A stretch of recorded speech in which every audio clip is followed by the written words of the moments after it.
नमस्कार, KP news 24x7 में मैं प्राप्ति आपका स्वागत करती हूं। आइए देखते हैं इस वक्त के मुख्य समाचार। नगर सभा चुनाव में 156 उम्मीदवार मैदान में, चुनाव प्रचार जोरों पर।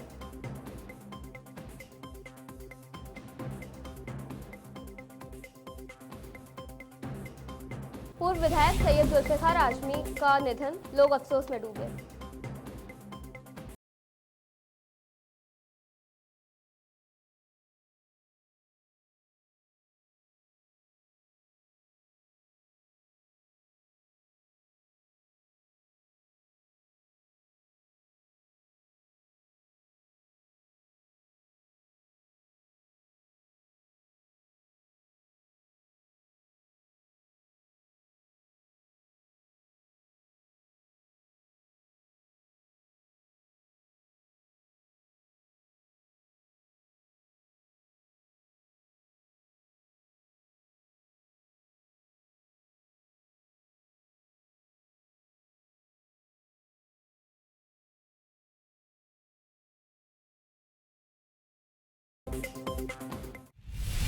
अब समाचार विस्तार से। बिदर नगर सभा के 35 वार्डों के लिए कुल 156 उम्मीदवार चुनावी मैदान में हैं। नगर सभा का यह चुनाव बहुत लंबित हो रहा था, कभी आरक्षण को लेकर तो कभी वार्ड के विलीन को लेकर, और अब जब चुनाव की घोषणा की गई है तब भी कोरोना महामारी और लॉकडाउन का डर मंडरा रहा है। बिदर के सभी 35 वार्डों में आरक्षण और अधिक फेर बदल किया गया है। इससे पार्टियों में टिकट वितरण के मामलों में भी नाराजगियां और पार्टी को छोड़ने का दौर अधिक जोरों पर रहा। बिदर नगर सभा चुनाव में कांग्रेस, भाजपा, जनता दल एस, बहुजन समाज पार्टी, आम आदमी पार्टी, सीपीआई और एमआईएम ने भी अपने उम्मीदवार चुनावी मैदान में उतारे हैं। यह तो समय पर ही निर्भर है कि किसकी झोली में क्या होगा।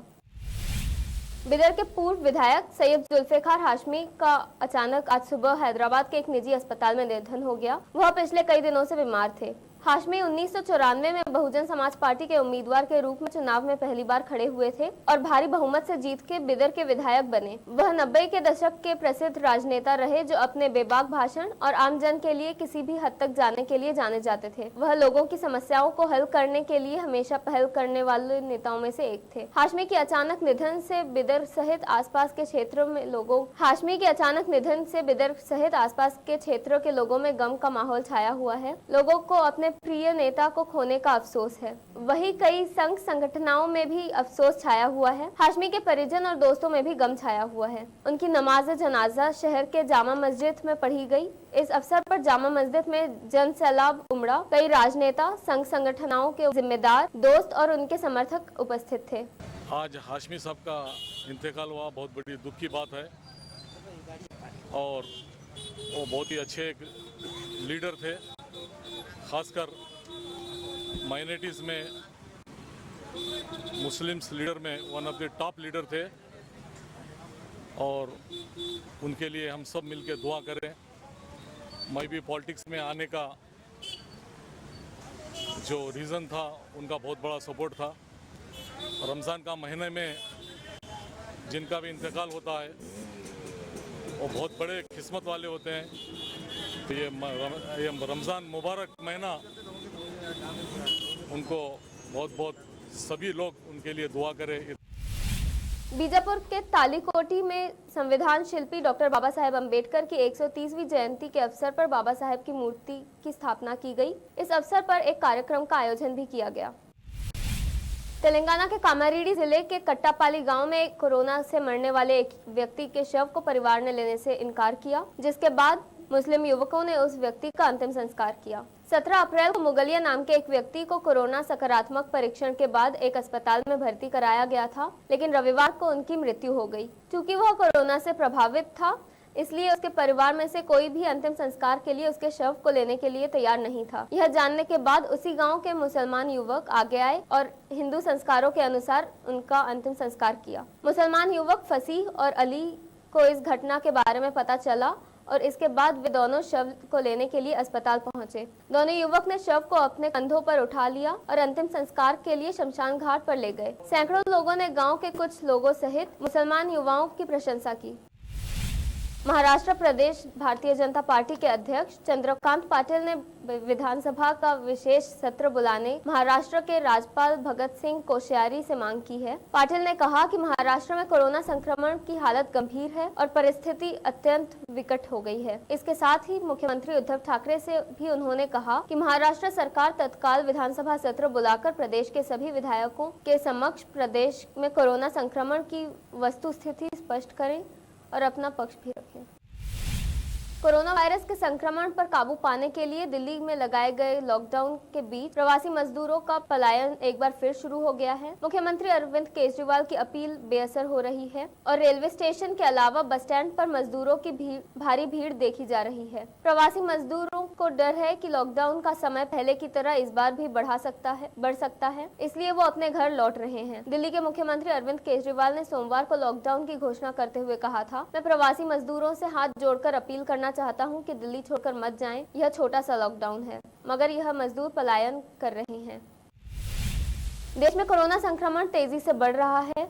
वहीं राजधानी दिल्ली में भी बहुत ज्यादा मामले सामने आ रहे हैं। दिल्ली के उप मुख्यमंत्री मनीष सिसोदिया ने दिल्ली में कोरोना वायरस के बढ़ते मामलों के बीच अस्पतालों में सरकार की ओर से की गई व्यवस्था और मरीजों के लिए की गई बेड की संख्या के बारे में बताया। दिल्ली में कोरोना के केस तो तेजी से बढ़ ही रहे हैं, आप सब जानते हैं, और लगातार 25,000 पर डे का आंकड़ा अब आगे बढ़ चुका है। अब ऐसा लग रहा है कि धीरे धीरे 25-26 हज़ार तक बढ़ गए, 28,000 30,000 तक हो जाएगा ये आंकड़ा।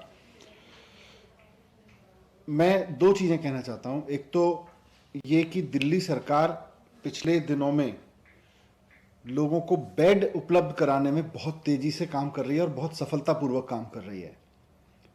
पिछले 4-5 दिनों में मैं एक हॉस्पिटल में जाके आया हूं। मैं खुद अंदर जाके पेशेंट्स के साथ, डॉक्टर्स के साथ, उनके अटेंडेंट के साथ बातचीत करके आया हूं और मैं ये देख रहा हूं कि 3 अप्रैल को अगर आप देखें, करीब 20 दिन पहले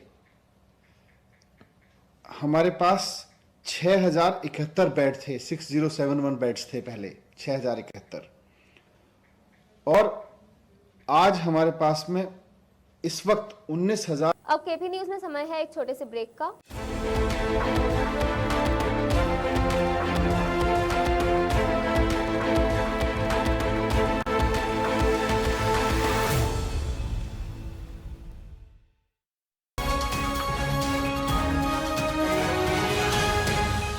आपके अपने शहर, राज्य, देश और दुनिया भर में क्या कुछ हो रहा है जानने के लिए, देश प्रदेश की राजनीति से जुड़ी हर छोटी बड़ी खबर से बाखबर रहने के लिए, और सुबह से लेकर रात तक आपके मनोरंजन के लिए, कानून से जुड़ी समस्याओं के उपाय जानने के लिए, और हेल्थ से जुड़ी बातों को जानने के लिए देखते रहिए आपका अपना TV channel KP news 24/7।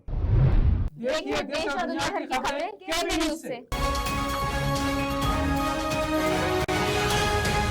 VK primary and high school English medium BA BCom B.Ed Bidar शहर में बच्चों की बेहतर शिक्षा का एकमात्र केंद्र, जहां विशाल कक्षाओं और सुखद वातावरण में शिक्षा प्रदान की जाती है।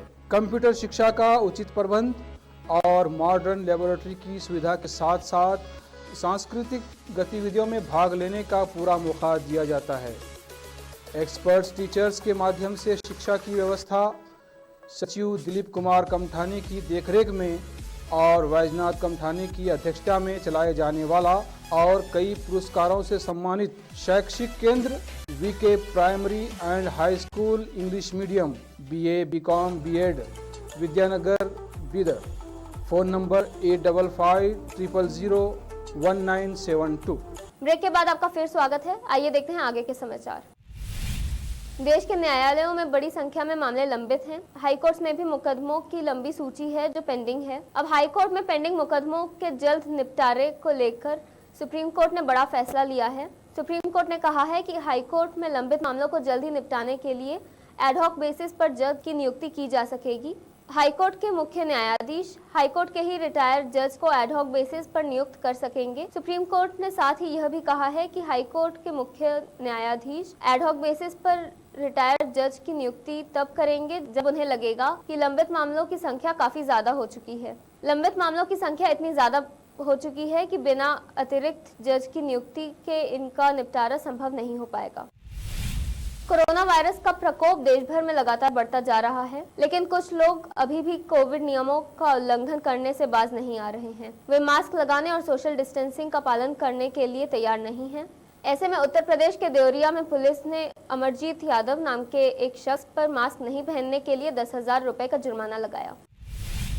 रांची के एक बाजार ने कोरोना को मात देने के लिए अपनी ओर से शानदार पहल की है, जो देश भर के लोगों के लिए मिसाल बन सकती है। रांची में तेजी से कोरोना के मरीज मिल रहे हैं, हालत यहां बेकाबू हो रही है। सूबे की सोरेन सरकार ने तो यहां लॉकडाउन भी नहीं किया है, मगर यहां लोगरदग्गा चेंबर ऑफ कॉमर्स ने तय किया है कि किसी भी सूरत में कोरोना महामारी की चेन तोड़नी जरूरी है। इसलिए तय किया गया है कि वो सेल्फ लॉकडाउन लगाएंगे। वाकई ये फैसला न सिर्फ सराहनीय है, बल्कि कोरोना की लड़ाई में कारगर भी है।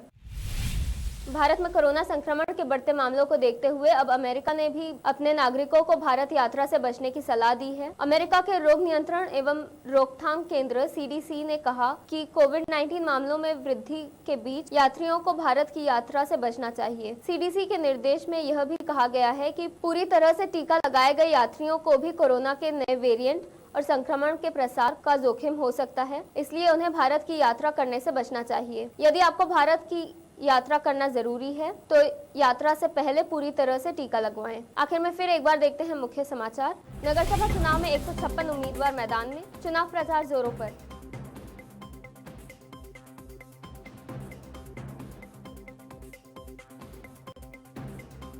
पूर्व विधायक सैयद जुल्फिकार आजमी का निधन, लोग अफसोस में डूबे।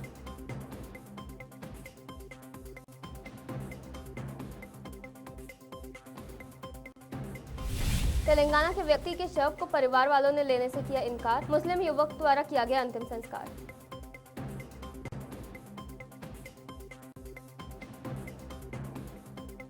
प्रवासी मजदूर फिर हुए पलायन को मजबूर, मुख्यमंत्री की अपील का भी कोई नहीं हुआ असर। केजरीवाल ने हाथ जोड़कर की थी ना जाने की अपील। रांची में कोरोना को हराने की अनोखी मुहिम, मार्केट में लगा सेल्फ लॉकडाउन।